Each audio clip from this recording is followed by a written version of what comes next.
ماں باپ کے حقوق کو سمجھا کیا ہے؟ اے مسلمانوں، موسیٰ علیہ السلام کو جب ماں کے دعاؤں کی ضرورت ہے، کیا ہمیں اور آپ کو ماں کے دعاؤں کی ضرورت نہیں ہے؟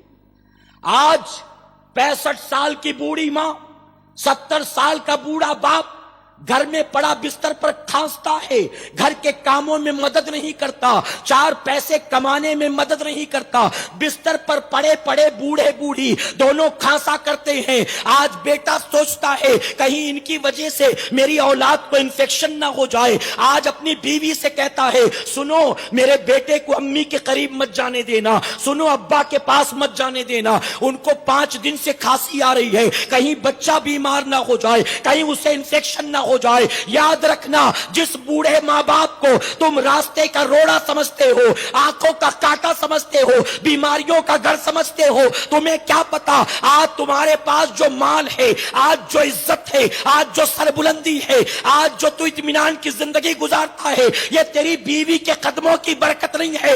ارے وہی بوڑھے بوڑھی جو بستر پر پڑے کھانستے ہیں، اللہ انہی کے صدقے میں تجھے عزت کی زندگی دے رہا ہے۔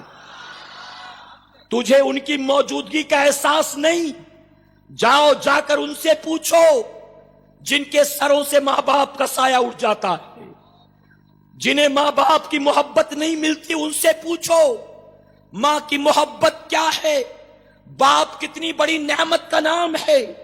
نبی آخر الزماں جناب محمد رسول اللہ صلی اللہ علیہ وسلم ابھی ماں کے شکم میں تھے، روئے زمین پر جلوہ گر بھی نہیں ہوئے، باپ کا سایہ سر سے اٹھا لیا گیا۔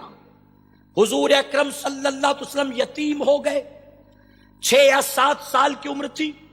آپ کی والدہ آپ کو لے کر مکہ معظمہ سے نکلی، آپ کے والد جناب عبداللہ کی قبر کی حاضری کے لیے، قبر کی حاضری کے بعد لوٹ رہے تھے۔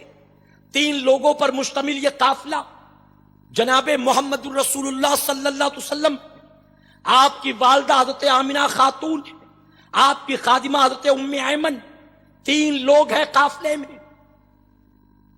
جناب عبداللہ کی قبر کی زیارت کے بعد لوٹ رہے تھے تینوں حضرات، مقام ابوا پر پہنچے، آمنہ خاتون لاگر ہو کر بیٹھ گئی، جسم میں اٹھنے کی تاب نہیں، چلنے پھرنے کی تاب نہیں، یقین ہو گیا اب اس سے آگے نہ جا سکوں گی، اب زندگی وفا نہ کرے گی۔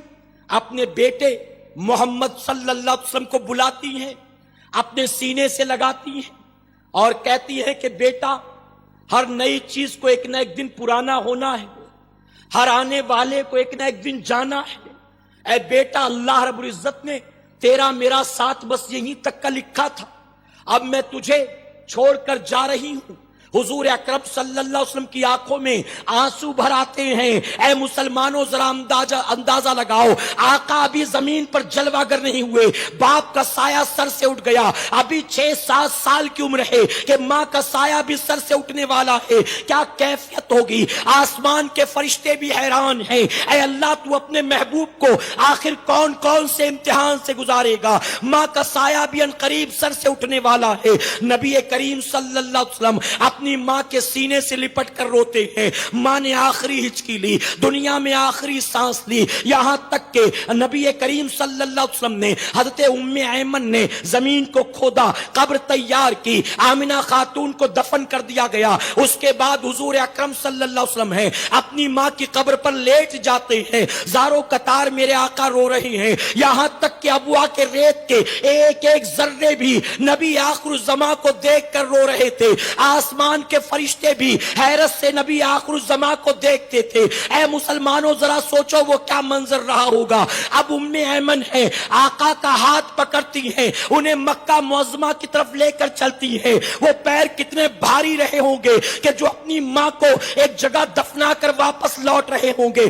آج ہماری عمر 25-30 سال کی، 35-40 45-50 سال کی، اگر ماں کا سایہ سر سے اٹھ جائے، جوان بیٹا بھی بلکتا پھرتا ہے، جوان جوان بیٹا بھی روتا پھرتا ہے قربان میرے آقا کی عظمت پر. 6-7 سال کی عمر ہے اور ماں کا سایہ سر سے اٹھا لیا گیا. کیا کیفیت رہی ہوگی میرے آقا کی. ام ایمن سنبھالتے ہوئے جیسے تیسے مکہ معظمہ لے کر جاتی ہیں. اے سرکار مدینہ علیہ الصلوۃ والتسلیم کے پیارے دیوانوں، وہ وقت بھی آتا ہے آقا ہجرت کر کے مدینہ منورہ آتے ہیں. وہ وقت بھی آتا ہے آپ کے ہاتھوں پر ہزاروں لوگ کلمہ پڑھ کر اسلام قبول کرتے ہیں. ایک رات نبی کریم صلی اللہ علیہ وسلم عشاء کی نماز پڑھانے کے لیے مسجد نبوی شریف میں تشریف لاتے ہیں. تمام صحابہ نے صفیں درست کر رکھی ہے، مصلی امامت خالی ہے.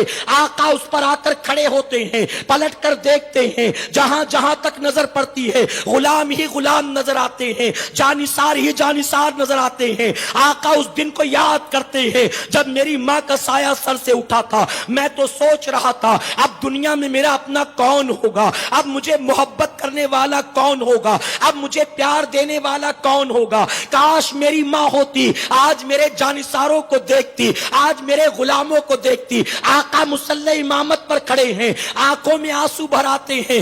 آقا صحابہ سے مخاطب ہو کر فرماتے ہیں کاش آج میری ماں زندہ ہوتی، کاش آج میری ماں زندہ ہوتی. میں عشاء کی نماز پڑھانے کے لیے مصلی پر کھڑا ہوتا، ابھی میں نے نماز شروع کی ہوتی، ابھی سورہ فاتحہ پڑھ رہا ہوتا. اچانک میری ماں کو کوئی کام یاد آ جاتا اور میری ماں اندر سے آواز دیتی اے بیٹا محمد صلی اللہ علیہ وسلم، اے بیٹے ذرا یہاں تو آنا.